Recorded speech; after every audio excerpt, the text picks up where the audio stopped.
జై సాయిరామ్. అందరికీ నమస్తే, అందరికీ గుడ్ మార్నింగ్. ఒక కథ చెప్పుకుందామా?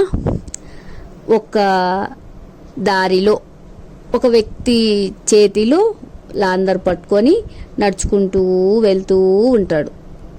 అంటే సాయంకాలం అనుకోండి.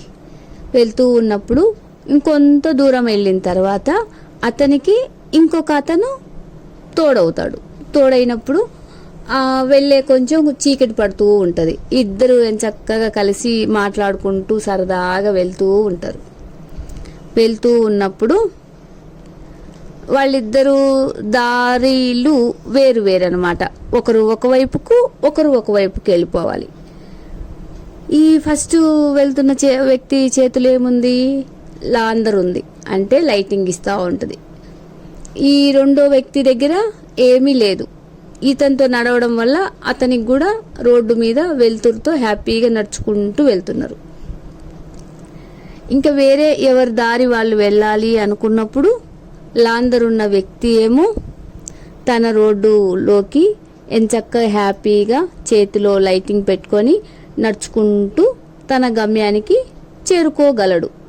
కానీ లాందర్ చేతిలో లేని వ్యక్తి రోడ్డు చీకటిగా ఉంటుంది కదా, కొంత దూరం నడిచి తర్వాత ఆ చీకటికి తను భయపడి, అయ్యో నా చేతిలో లాందర్ లేదే, నేను కూడా లాందర్ తెచ్చుకొని ఉంటే బాగుండు అనుకొని బాధపడి ఏడుస్తాడు. కానీ తనకు ఆ అవసరం అనిపించలా. ఎందుకని? పక్కన వేరే వ్యక్తి చేతిలో లాందర్ ఉండేసరికి దాన్ని ఉపయోగపెట్టుకొని తను బయలుదేరిండు.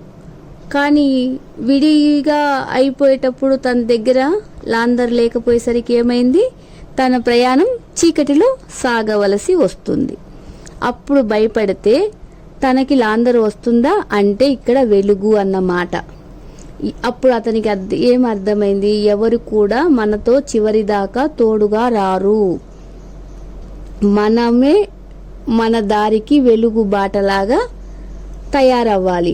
అంటే ధైర్య సాహసాలు, ఏవైనా కష్టం వచ్చినప్పుడు మనకి ఎవరైనా కొంతవరకు సహాయం చేస్తారు. ఇబ్బంది అనిపించినప్పుడు కొన్ని మాటలతో మనకు ఉపశమనం కలిగిస్తారు. తర్వాత ధైర్యాన్ని తెచ్చుకునే బాధ్యత మనది. సమస్యను ఎదుర్కొనే శక్తి మనమే సంపాదించుకోవాలి. ఓన్లీ గైడెన్స్ మాత్రమే ఇస్తారు ఎవరైనా మన జీవిత కాలంలో అనేది మనం ఇక్కడ అర్థం చేసుకోవాలి. తర్వాత ఇలాగే ఒక గురువు కూడా మనకు, అంటే గురువు దగ్గర ఉన్నప్పుడు, గురువు దగ్గర మనం విద్యను అభ్యసిస్తున్నప్పుడు తన వెలుగు కొంత దూరం వరకు ఉంటుంది. అంతవరకు తెలుసుకుని తర్వాత మళ్ళీ మనం ప్రయాణం చేసేటప్పుడు ఆ వెలుగును ఉపయోగించుకొని మనం కొత్తగా, అంటే ధైర్య సాహసాలైతేనేమి, తెలివైతేనేమి మనం ఉపయోగపెట్టుకొని జీవనం సాగించాలి. పిల్లల్ని స్కూల్లో జాయిన్ చేస్తాము. జాయిన్ చేసిన తర్వాత అక్కడ వాళ్ళు విద్యను అభ్యసించి మంచి ఉన్నత స్థితిలోకి వచ్చి బయటకు వచ్చి ఇంటర్వ్యూలు చేసుకొని వాళ్ళ సొంత టాలెంట్ మీద ఇంటర్వ్యూలో అయితే ఎవరు ఆన్సర్ చేస్తారో వాళ్ళకి జాబ్ వస్తుందన్నమాట. అట్లాగే మానవుడు కూడా ఒకరి మీద ఆధారపడకూడదు. ఒకవేళ ఆధారపడినా ఎంతవరకు, కొంతవరకు మాత్రమే ఆధారపడాలి.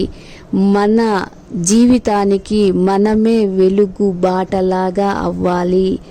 మనము మన శక్తిని మాత్రమే నమ్ముకోవాలి అని ఇందులో ఉన్న చిన్న నీతి గొప్ప నీతి కూడా అర్థం చేసుకుంటే మనకు మనమే అనేది ఇక్కడ main point. Thank you Sairam.